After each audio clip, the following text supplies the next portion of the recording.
Alright, in section 2b, let's go ahead and start again with the sequences of numbers. How do we go about describing the sequence mathematically? There are a couple of ways that you can do so.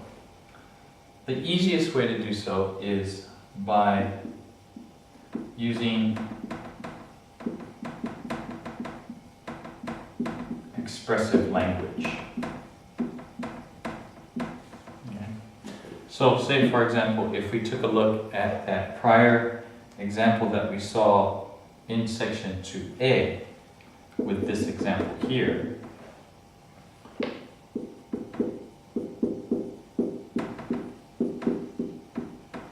I'm hoping that everybody will be able to express what the pattern is. And of course, to express the pattern, we just subtract 5 to each successive term of the sequence.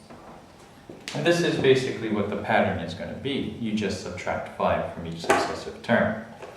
Now, that is one way that you can go ahead and describe sequences of numbers.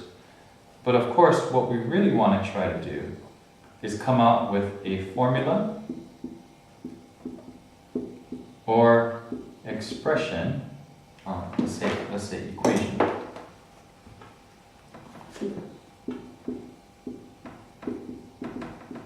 that will be able to take your expressive language, which is subtract 5 from each subsequent term, and put that into some kind of formula or equation form.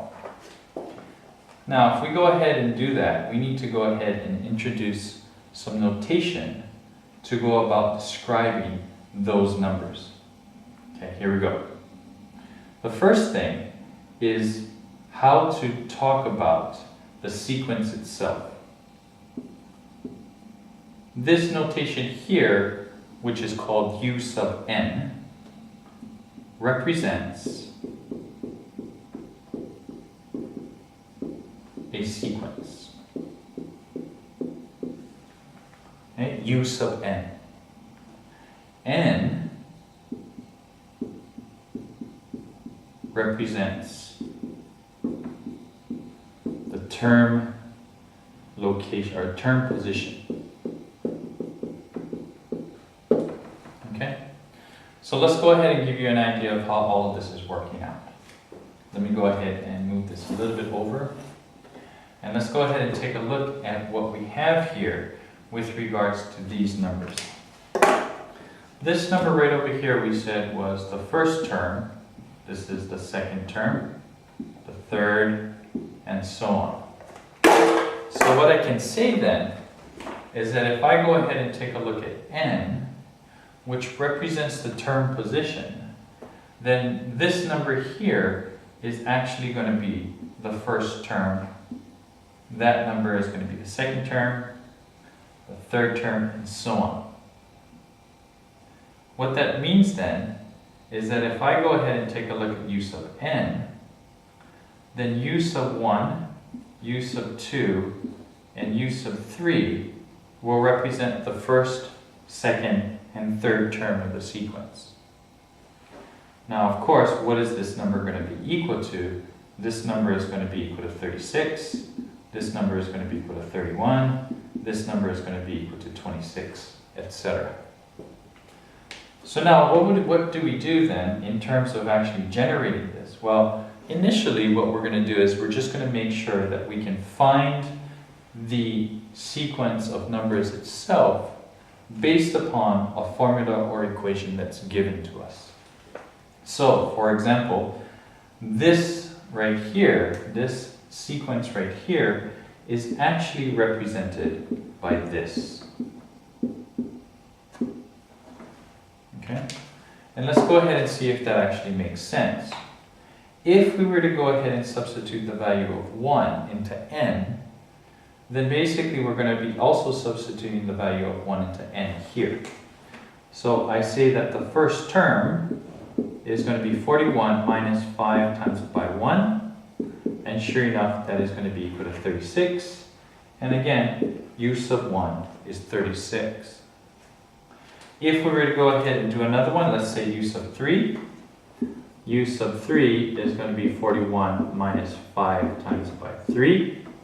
And sure enough, that's going to be equal to 41 minus 15, which is then going to be equal to 26. So we know that u sub 3 is going to be equal to 26. Now the nice thing about this right here, which is a formula to generate the sequence, is that I can now go ahead and talk about any particular value of the sequence. So what happens, say for example, if I wanted to know the 100th term of the sequence? Well, easy enough.